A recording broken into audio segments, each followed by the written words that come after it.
In this tutorial, we're going to let you build your own ChatGPT clone using Python, specifically a library called Streamlit, where you can have something like this, where users can come here, ask a question, and have ChatGPT using an API respond back.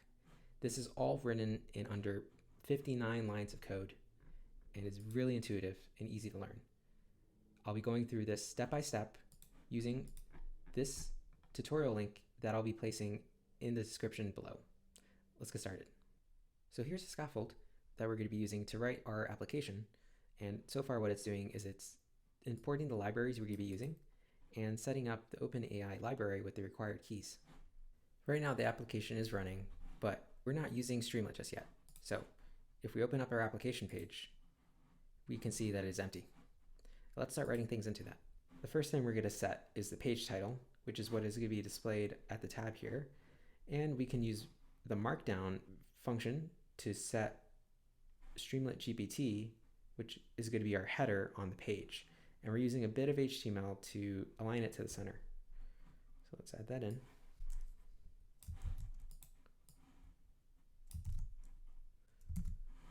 And we can see that this updates with the title and the header. Great. Now that we have a title, let's start adding in a bit of a text box for the user to start entering in their questions. We're going to be using Streamlit Containers to do this. And containers are, you can think of boxes in Streamlit that we can use to put in other elements for the front end to display. We're going to start out with two. And the first is going to be the response container, and the second is going to be what we're going to call container. But that's going to hold the text box. So let's put that in. These are going to be empty for now on the front end, since we have not yet put anything into them. But with the second one, as I said, this is going to be the text box. So this is going to be what the user is going to use to input any questions. And inside of that, we can start writing to it using the with statement. And inside of that, we're going to use the Streamlit form to capture the user's input. And this is helpful because we can have this clear on submit, meaning that as soon as the user enters that text, it'll erase so they can start fresh. Inside of that, we're going to define the text area using the Streamlit function text area. We'll start adding that in so you can see what that looks like.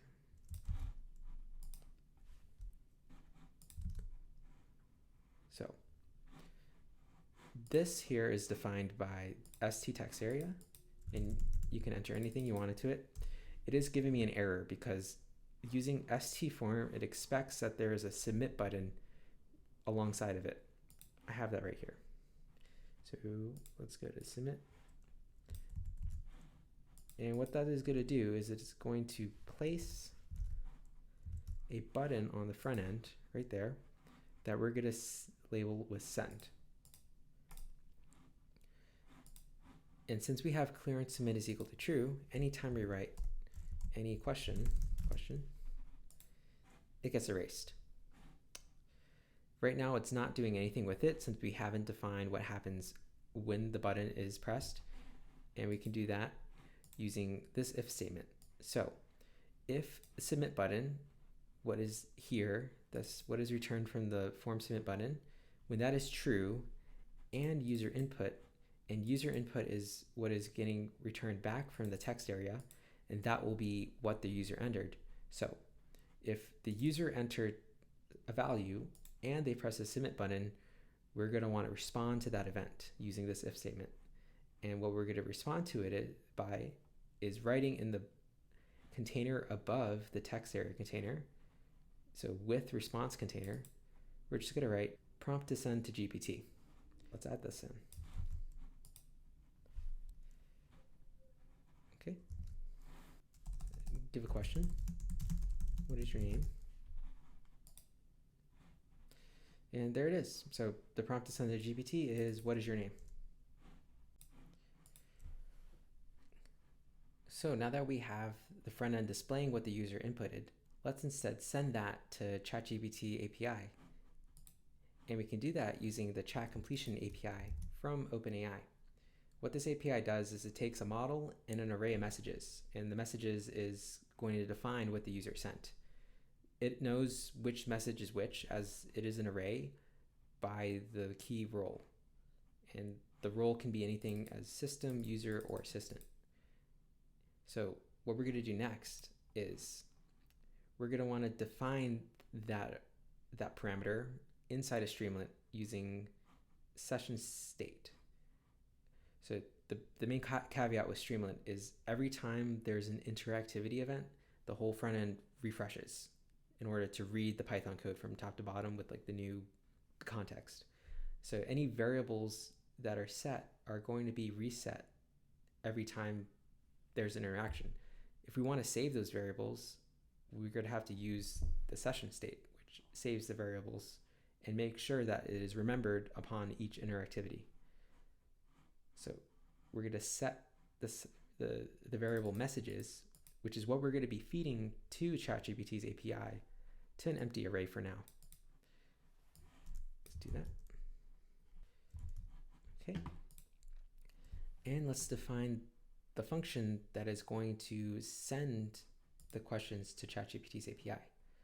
So we're going to define this function as generate response, and inside of it, we're going to use that session state that we just defined above, messages, and to that, we're going to append the question as the expected dictionary. And what OpenAI expects is the role to be the user, if this is something that's coming from the user, and inside of the key content will be their prompt, or what they're asking, what they're saying. What we will do with that is we're going to send that to OpenAI's the chat completion API using this function, and we just have to define the model using GPT 3.5 Turbo. So once the API received our message and returns to us the response, we're going to save that to the completion variable.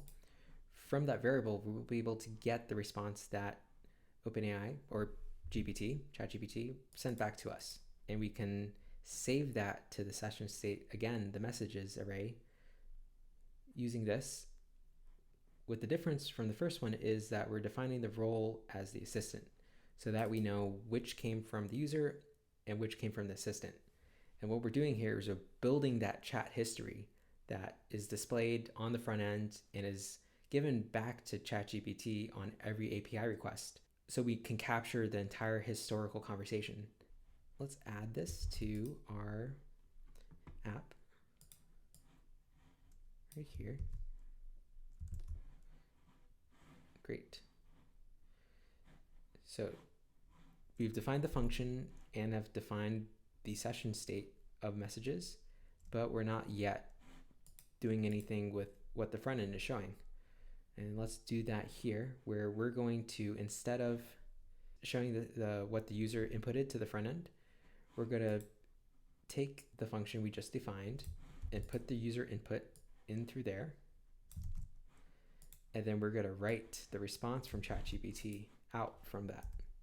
So the output of this is going to be what ChatGPT said back. So if we save that, refresh this, and we just say something simple like, what is your name?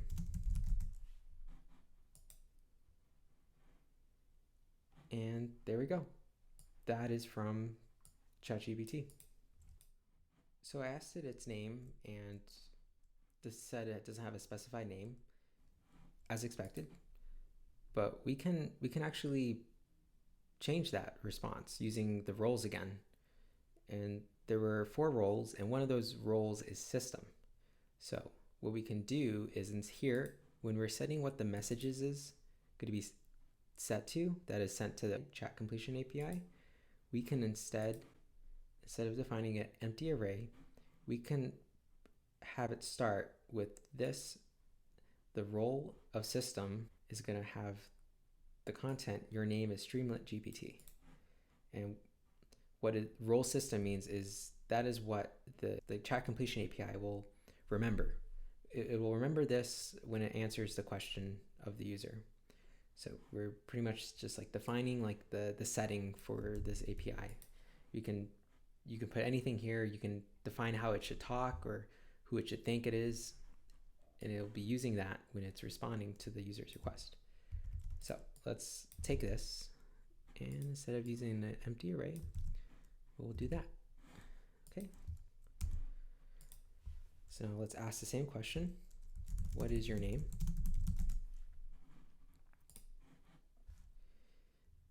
And there we go. It's instead says, my name is Streamlit GPT.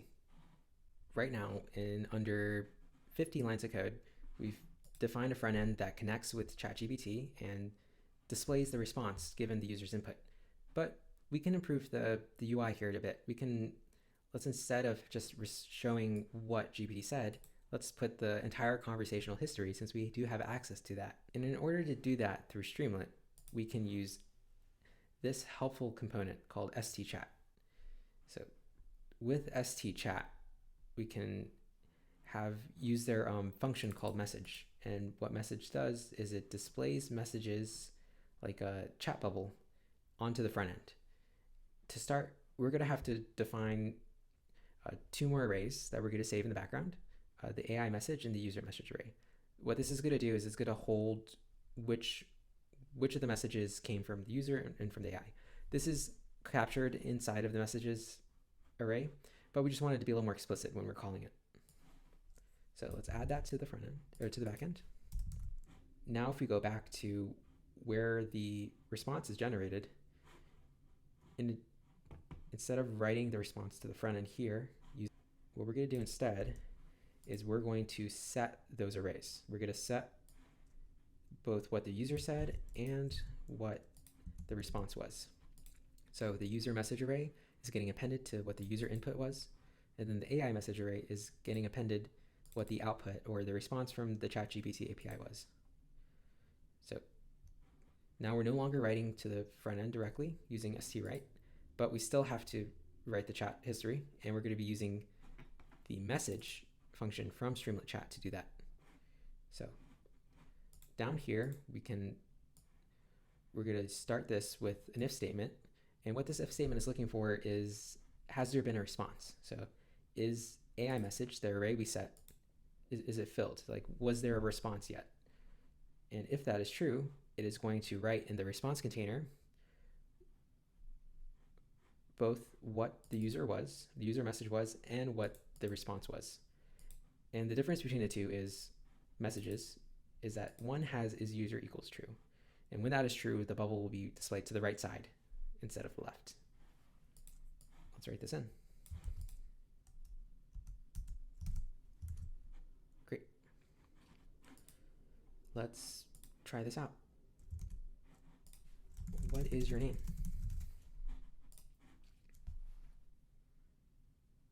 There we go.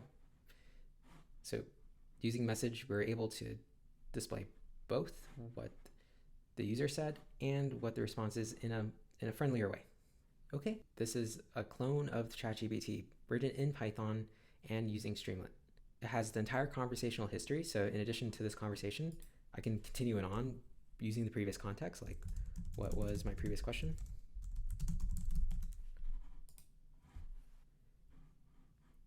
Great, that is what I expected. So continuing on in this video, I'm just going to be tweaking a bit of the app to make it a bit more user-friendly. The first thing is, you might have noticed, but sometimes when I submit the form, it almost has like a clone of the form right above it.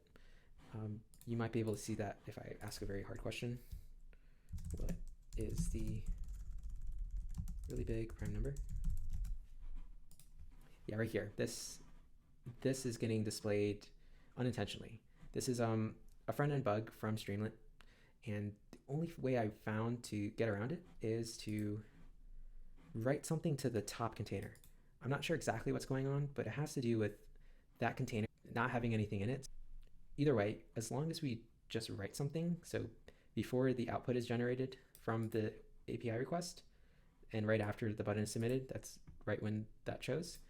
If we put this in, so that'll be right here.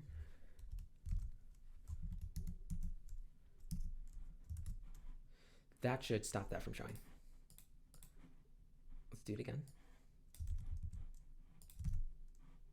There we go. Yeah, so it no longer shows. The other tweak I'm going to make is to make the user message appear first. So what happens sometimes when it's calculating is, if we ask another question, let's make that bigger. Okay, so the user input goes away and it doesn't see it anymore. So it's a bit, depending on how long or the context is going to take for the API to respond, it can be a little jarring to sort of have what the user said removed from the front end entirely. So the next edit I'm going to make is we're going to put that question that the user sent on the front end, even though the entire API is still running. So to do that, we're going to change a couple of things. The first thing is here, once the button is submitted, we're going to include a new if statement. What this is saying is, if there has been no response generated so far from the API, meaning AI message is 0, what we're going to do is write to the front end what the user said. This is going to replace the general fix for the double form bug, since we are going to be writing something to the response container. And instead of writing just something empty, we're going to write what the user said. And this is only applicable when there hasn't been a response before, or else you're going to start seeing double message bubbles appearing. So let's put that in here. We're going to replace this. So that's what this looks like. And what we're going to have at the bottom here is, to avoid having the two messages appear, when we're writing it out generally the entire conversational history, we're going to have an if statement that captures when the length of AI message array. So when there has only been one response so far, we're only going to write the AI message to the screen, since above, when the first user input, we've already written what the user said. And in any other case, if there's an entire conversational history present, we could just go to write out the entire conversation as usual. So let's add this in. Put it here. Great. So, what is your name? And what was my previous question?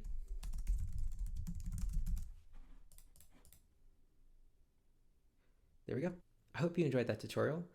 If you have any questions, please put it in the comments, and know that this is going to be a part of a series where the next video we're going to go over how do we use PDFs with ChatGPT fully online that you can use to have any user talk to PDFs. This is a very specific use case, but I think it will teach a lot of different concepts about ChatGPT, about how you set up networking, and so on. I really enjoy Streamlit. I think it's a great open source library that people can use to get these apps running quick. And I hope with this tutorial that more people will be using this library and build their own apps that they're really excited about. Thank you.